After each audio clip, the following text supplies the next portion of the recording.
Hey friends, thanks so much for joining us for the Daily Treasure podcast. I'm Sharon Betters, and it is such a joy for me to share with you my friend Sherry Bittler. And I got to tell you, today's devotional really resonates with me, and I have a feeling it's going to resonate with a lot of you. The devotional is called A Starting Over Handicap, and today's treasure is from Colossians 3:23. Whatever you do, work heartily as for the Lord and not for men. My mother informed me one day as she was telling stories about my childhood. Your kindergarten teacher tirelessly encouraged you to rework your project in a different direction. When you felt you had made a mistake, not doing what you had planned to do, immediately you threw it away and looked for a new piece of paper to start over. Perhaps I missed the everything you need to know you learned in kindergarten principle. If the truth be told, my first thought is still to throw a mistake away and start over, even on my grocery list.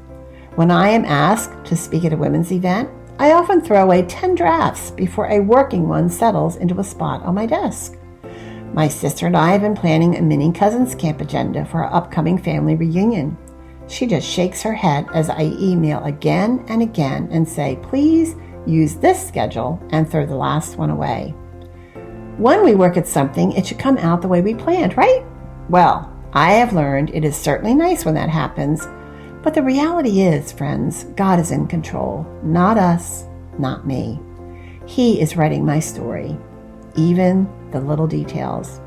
He is steering me on the path according to His wisdom and plan for my life. This doesn't always come to my mind as quickly as I would like. I get caught up in my plans, though the real peace and freedom comes when I can remember this truth.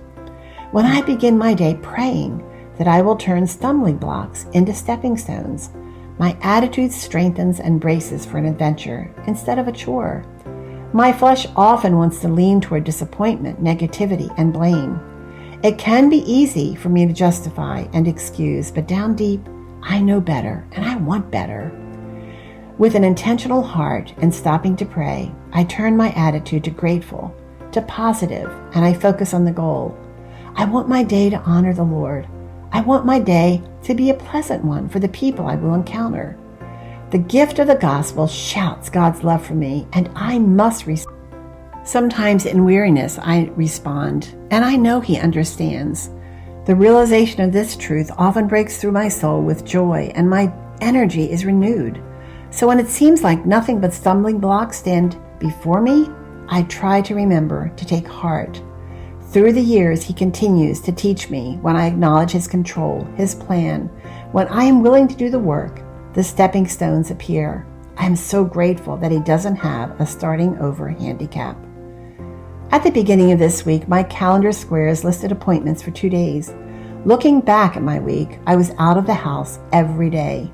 Grandchildren, friends, our wedding anniversary, a concert, and an unexpected funeral were added to the calendar. This is God's story, His adventure He has planned for my life. I am reminded how Jesus came to His disciples not before the storm, but in the middle of the storm. I remembered when my physical therapist, helping me walk stronger, encouraged me by saying, "Keep your eyes up, do not look down at your feet."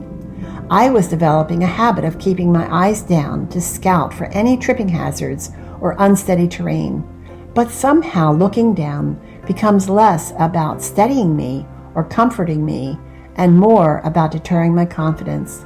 Looking up seems to magnify my peripheral vision for warnings. Perhaps it is the MS, perhaps it is age. But when I get out of bed in the morning and it is damp and rainy, my body aches with a fury. If I am not feeling strong physically, it seems my disappointments dance to a louder tune in my heart than my joys. I fight, determined to rise to what I know is truth. God is in control, and He is always with me, even if my flesh whines. The Lord's faithfulness triggers my heart to search for gratefulness in each day, to look up, helping me take my mind off the discomfort and to praise Him. Psalm 121 reminds me, I lift up my eyes to the hills. From where does my help come? My help comes from the Lord who made heaven and earth. Today, the sun begins to shine through the windows. I have got to do something about those streaks. My discomfort becomes manageable. Keep your eyes up rings in my ears as I walk through the house. I remember that He is in control and has a plan and purpose for everything. Dear Lord, thank you for your incredible love, faithfulness, and grace. Thank you for helping me take a starting over handicap and turning it into an enjoyable adventure. Please help me to always see the stepping stones rather than the stumbling blocks. Thank you that this day is designed by you, for me and for the people I will encounter. Please help me to be kind and loving, putting aside thoughts about me for thoughts about others. Friends, thanks so much for joining us for the Daily Treasure podcast. And as always, I want to introduce you to another resource that offers the help and hope of Jesus, and it is called our Help and Hope podcast. And this week, I want to introduce you to Christine Weiss, who is the founder of Faith Wears Pink, an online support platform for women battling breast cancer. I just love my conversation with Christine as a fellow breast cancer warrior. In our conversation, she talks about how she learned she had breast cancer at the age of 44. And friends, her diagnosis followed wave after wave of personal crises. I really want you to hear this conversation with Christine, and I hope that you will share it with others. So go to helpandhopenow.org. That's helpandhopenow.org. And look for my conversation with Christine Weiss. Thanks so much for joining us, and we look forward to being with you tomorrow.